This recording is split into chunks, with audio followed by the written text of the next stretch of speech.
بسم اللہ الرحمن الرحیم۔ پیارے بچوں السلام علیکم۔ امید ہے کہ آپ سب خیریت سے ہوں گے۔ میں ہوں آپ کا معلم محمد اسامہ انس۔ بچوں آج کا ہمارا بی لفٹ ہے 52، جس کا تسلسل یقیناً آپ نے کر لی ہے، اور آج کا ہمارا کام صلاحیت جو ہے ہمارے پاس الفاظ کے انتخاب میں لغت اور تھیسارس کا استعمال کر سکے۔ ٹھیک ہے، لغت کسے کہتے ہیں، تھیسارس کسے کہتے ہیں، اور الفاظ کے معنی کس طرح ہم اس میں تلاش کر سکتے ہیں، یہ آج ہم نے کرنا ہے۔ ٹھیک ہے، لغت اور تھیسارس کا استعمال سب سے پہلے آپ نے دیکھنا کیا ہے کہ لغت کیا ہے۔ ایک ایسی کتاب یا ڈیجیٹل ذریعہ جو الفاظ کے بارے میں مکمل معلومات فراہم کرتا ہے، یعنی کہ ایک ایسی کتاب ہوتی جس میں کوئی بھی لفظ آپ جب اس میں دیکھیں گے اس کا آپ کو معنی، اس کا تلفظ، اس کے بعد اس کا یہ کہ وہ اس کو پڑھنا کس طرح ہے، ٹھیک ہے، اور اس کے بعد اس سے ملتی جلتی تراکیب، یہ ساری چیزیں آپ کو اس کتاب میں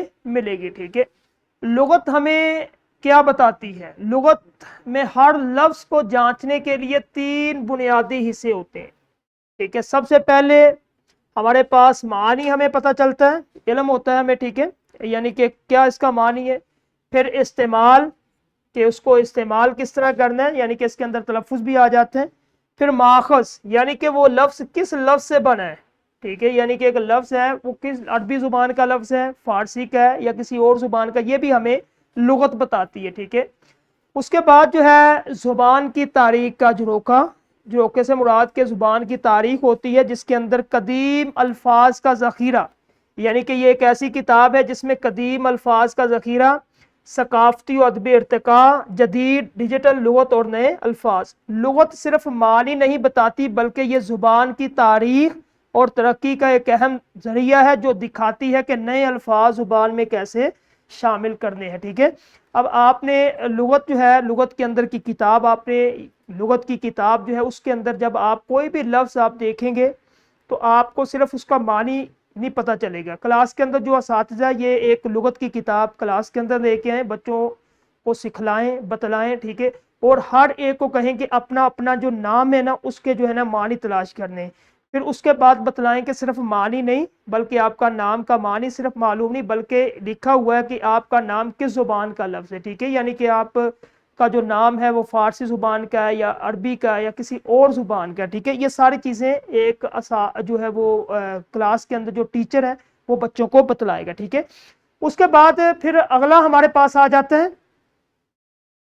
تھیسارس کیا ہے۔ ٹھیک ہے، تھیسارس جو ہے یہ ایک یونانی زبان کا لفظ ہے جس کے معنی ہے ذخیرہ یا خزانہ۔ یہ بھی لغت کی ہی طرح ہے لیکن یہ ڈیجیٹل آ جاتا ہے، اس کے اندر ہم مترادف الفاظ کا استعمال کرتے ہیں۔ مثال کے طور پہ ایک لفظ ہے، اس سے ملتے جلتے کتنے جو ہے نا وہ لفظ ہے اس جیسے ہم معنی جسے کہتے ہیں، ٹھیک ہے، یعنی کہ لفظ مختلف ہو گئے لیکن معنی ان کا ایک ہے۔ ٹھیک ہے، اس کے بعد جو ہے مترادفات کا شاندار ذخیرہ۔ اب اس کے اندر یہ دیکھیں، ایک سامنے سلائیڈ ہے، تھیسارس کے اندر آپ کو یہ چیز ملے گی، خوبصورت لفظ ہے۔ اب خوبصورت کے ساتھ مترادف الفاظ، ایک دلکش ہے، ایک خوشنما ہے، حسین ہے، رعنا ہے، ٹھیک ہے۔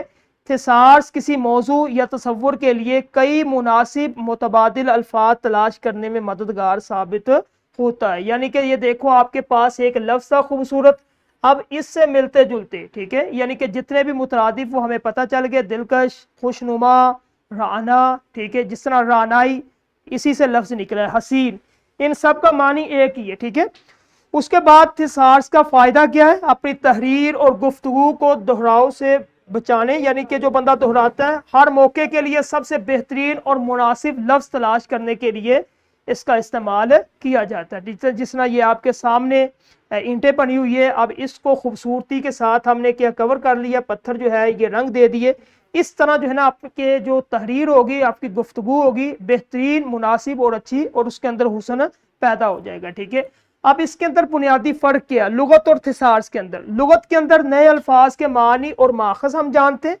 اور تھیسارس کے اندر ایک لفظ کے کئی متبادل مترادفات ہم اس میں تلاش کرتے ہیں۔ ٹھیک ہے، لغت کے اندر ایک لفظ کی گہرائی میں ہم نے جانا ہوتا ہے، اور تھیسارس کے اندر ایک تصور کو کئی الفاظ میں پھیلانا، یعنی کہ ایک بات کو کئی دوسرے الفاظ کے ساتھ ہم اس کو پھیلا دیتے ہیں۔